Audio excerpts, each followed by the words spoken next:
Adam Lavelle of WrestlingDoneRight.com, the wrestling snob, the old man wrestling fan, the creator of the Intelligent Internet Wrestling Community, the IIWC. I'm going back in time just a little bit. I'm going back to catch up on the Noah matches, especially the best ones that I missed during my little WWE excursion, hoping to find an American company I could follow. God, what a dope I was. So I missed several months of pro wrestling Noah, and I kick myself every day for it. But now I get the fun and the excitement and the enjoyment of going back and watching this stuff as I await the next Noah show on Wrestle Universe. And the next one I'm going to take a look at is from Grand Ship 2024. All right. It is Kaito Kiyomiya. He has just won the GHC championship for his third time. Ridiculous for all the older he is. This is on June 16th. And he's defending it for the first time in his third reign against New Japan's Bullet Club War Dog, Gabe Kidd. Now, let me just qualify something here. I'm not a big fan of hardcore, over-the-top, crazy-ass wrestling. Never have been, never will be. But I like Gabe Kidd. What kind of sense does that make? Well, let me try to explain it to you a little bit. I think Gabe Kidd comes across as legit as they come. He's believable. You know what I mean? Like, you have a bunch of guys out there to try to be these badasses, kick, punch, stomp, and just try to beat someone to death. They're going to beat you up. They're going to take you out. They're going to drink your blood. Right, John Moxley? Look, Gabe Kidd is what John Moxley wishes he was. I'm sorry. You're going to tout, John Moxley's success, his title reigns. Whatever. Gabe Kidd does this better. It just seems believable. When I watch someone like Moxley, he doesn't look the part. He doesn't feel the part. It just feels like he's acting. To me, that's my opinion, and I'm allowed to have it. I think Gabe Kidd is better at this, and I like Gabe Kidd a lot. I'm just coming to like Kaito Kiyomiya. I've always respected him, but he always seemed a little soft, a little flowery, a little, kissy babies, huggy kind of, I don't know. But here he's going to prove his worth because, boy, Gabe Kidd is as badass as they come. He comes to the ring in a cool-looking robe, sort of like the black with white flames on it. Looks cool. Kiyomiya's out with his head bandaged. Apparently, this is from damage Gabe Kidd did to him a little ways back and what set up this feud. Gabe Kidd, does he deserve a title shot at the GHC championship? Of course not. But he attacked Kiyomiya and demanded one, and Kiyomiya is the kind of guy that's going to give it to him, and that's what we got going on here. Now, there's not a whole lot to discuss in regard to moves and holds-wise here, guys. I mean, it's a Gabe Kidd match. Kaito Kiyomiya wrestled a Gabe Kidd-style match. I mean, Kiyomiya threw some of his stuff in here, but this was forearm smashes, kicks, punches, slams, brainbusters, okay? They go at each other, and of course, Gabe Kidd wins the first original battle where they're just forearm smashing each other. Gets Kiyomiya in the corner, but Kiyomiya rebounds with a big drop kick, gets Kidd outside the ring, and jumps over the top rope onto Kidd, knocking him down, where Kiyomiya gains some control. But they're outside the ring. Outside the ring is Gabe Kidd's domain. I mean, I don't want to compare this kid, not literal kid, Gabe Kidd, to Bruiser Brody, but he has touches of him. And I'm a huge Brody fan. And what I mean by that is Gabe Kidd will work you over outside the ring, go into the crowd, slam you into the banisters. I know we got Suzuki and countless people who do this stuff, but Gabe Kidd, again, in my opinion, does it the best. It's just believable. He has learned from his predecessors. I think he's clearly watched old Puriso and saw Brody and saw Hanson and saw Abdullah the Butcher and saw what these madmen did, saw what a much older Terry Funk did. And he's really, he reminds me back in the day of many of the brawlers that I enjoyed watching, even though ultimately I'm a pure wrestling fan. That's why I love Noah. And Stu and Mark on commentary pointed out this is like no GHC title match they had ever seen possibly in their life, because this was just a mess outside the ring, going on and on. Another wrestler he reminds me of, his name slipped my mind, is Buzz Sawyer. And honestly, Kaito Kiyomiya gets a little control out here, starts kicking Gabe, knocks him into the railing, pounds him down with his foot.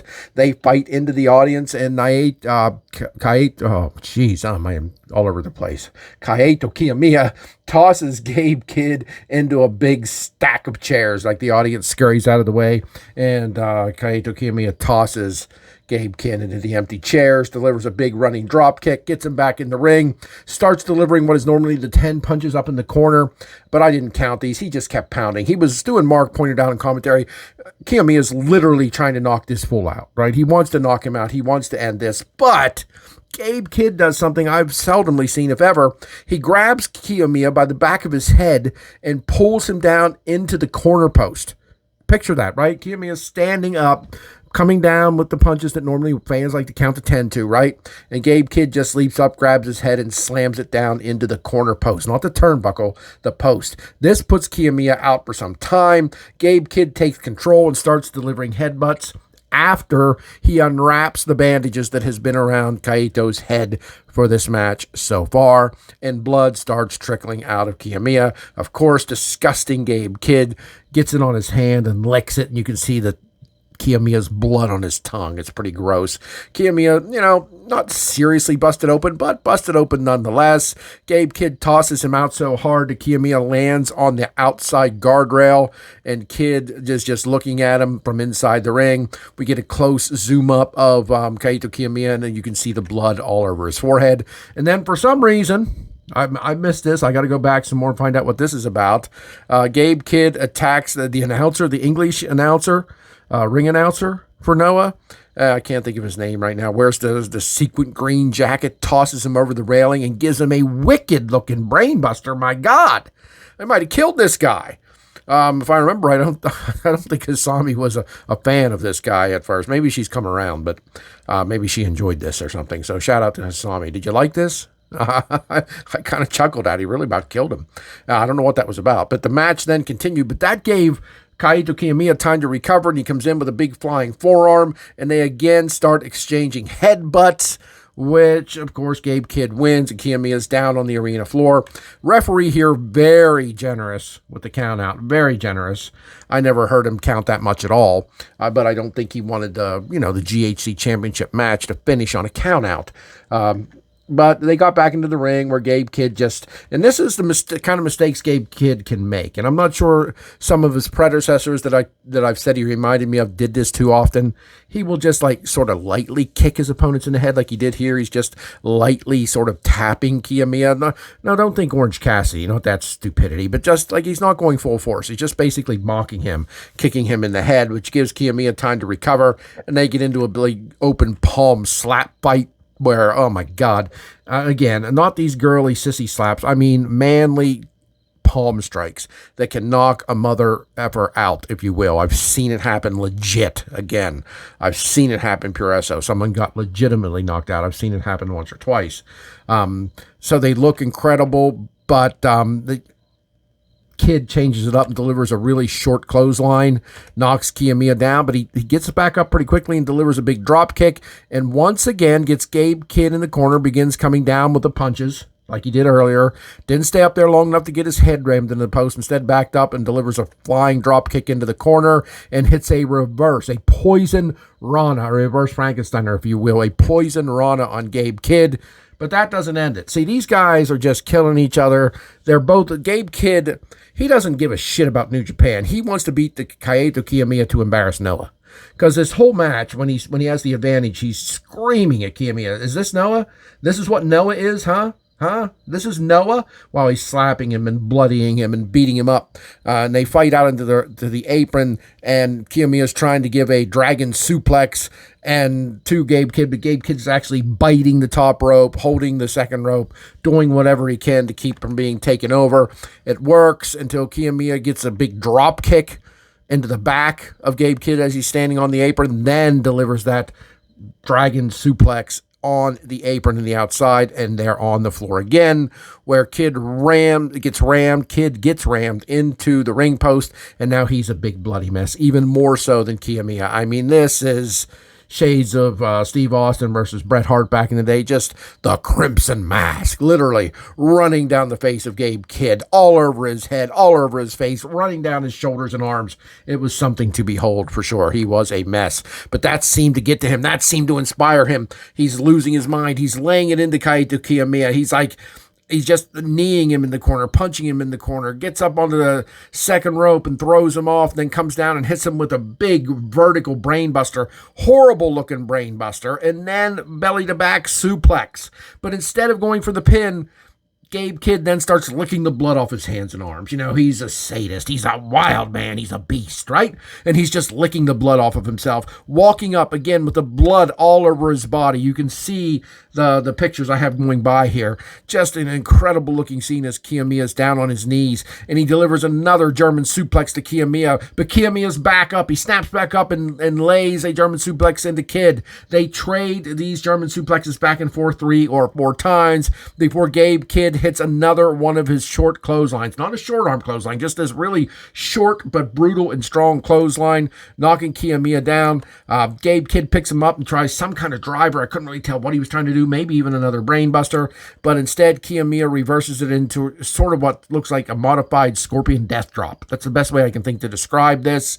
But Gabe Kidd takes a moment to distract the referee to kick Kaito Kiyomiya in the balls, wants to take him out any way he can. That leads to Gabe Kidd taking over with more open hand palm strikes, kicks in the corner, but Kiyomiya comes out of the corner and they begin open palm striking each other once again, back and forth, back and forth, back and forth. It just looks like they're going to go until somebody gets knocked the hell out, but Gabe Kidd escapes the ring and Kiyomiya comes diving over the top rope, tope suicida on Gabe Kidd.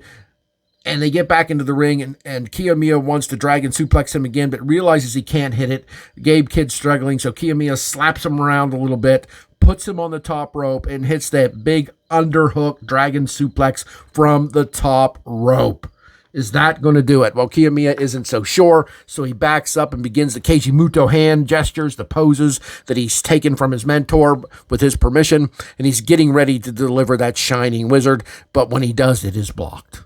It is blocked. Gabe Kidd blocks the Shining Wizard, but Kaito Kiyomiya hits another one. It's a short one, but a high, sort of like a jumping knee, more than a Shining Wizard, and that rocks Gabe Kidd, allowing Kaito Kiyomiya to run to the top rope and deliver a big jumping modified Shining Wizard from the top rope, and he then backs up and delivers one to the back of the head of Gabe Kidd. Look, and if you know Kaito Kiyomiya, when he starts hitting these Shining Wizards left and right, all over the place, you know the end is near, and it is. He comes running in and hits his modified front Shining Wizard, where he grabs his opponent's head and pulls it into his knee as he jumps up for the Shining Wizard, and that will do it. That took the monster Gabe Kidd down. That slayed the dragon. That conquered the beast. Kaito Kiyomiya won a matchup like he has never been in his life. I mean, he needed this kind of win. It impressed the hell out of me. I assumed he would win, but my God, this was brutal. This is not my kind of match. Again, please give me the pure matches. Please give me the true wrestling matches any day of the week. But again, I'm a fan of Gabe Kidd because once in a while, a pure wrestler, a pure champion needs to battle an absolute monster that doesn't give a shit about anything other than beating the hell out of you. And that's what this was. This was Kaito Kiyomiya surviving the biggest monster. I'm not saying the best wrestler, but the biggest monster, the scariest, the most wicked guy he has ever faced. And him overcoming Gabe Kidd is a big, big notch on his belt, if you will. It ends with Kiyomiya talking to the crowd, but before that, he looks over the top rope, looking down at his failed challenger, Gabe Kidd, holding the GHC title, and Gabe Kidd is cursing himself, furious that he has lost to this boy, to this kid, to this Noah champion, but thus is the case. The war dog has been put down, and Kaito Kiyomiya stands victorious over him with Noah's GHC championship. Great match.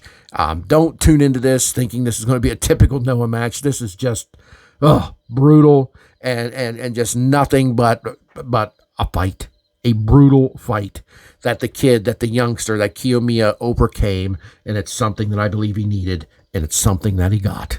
I'm Adam Lavelle of WrestlingDoneRight.com. I'll be back with another throwback match, again, as we await the next show from Noah on Wrestle Universe, but I can't get enough of Noah. I don't care what matches I've got to watch. There's plenty I haven't seen, and it always makes me a happy member of the IIWC, the Intelligent Internet Wrestling Community. Again, check out WrestlingDoneRight.com.